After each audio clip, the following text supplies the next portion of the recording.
Mà ngày nay ta lang switching hybrid chun nhiều muối ngày nayประเภท hybrid ប្រើដុំ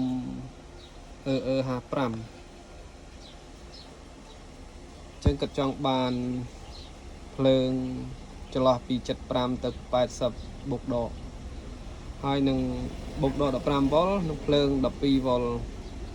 ចឹងនៅលើ switching នេះមានត្រូវស្រេចចឹងអានេះតេស្តដុំដែលរុំលើកមុនប៉ុន្តែអត់ដឹងថាទីត្រូវវ៉ុលអត់បើវាខុសវ៉ុលរុំសាថ្មីចឹងអានេះធ្វើតេស្ត frequency ឲ្យមើល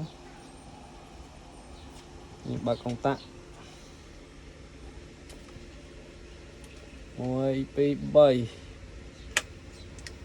3លឹបវាច់ចឹងឃើញថាដំណើរការ frequency របស់វាល្អអូ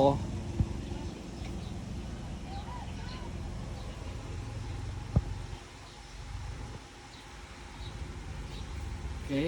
ស្អាតភ្លឹង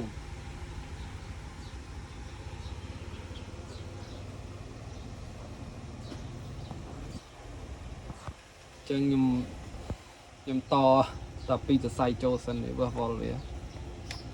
ចេញអត់ប៉ុន្មានបើខ្វះយើងរុំសាថ្មីប៉ុន្តែដុំរុំទុកពីមុនមកអត់ដឹងថាត្រូវអត់អូបាន45វ៉ុល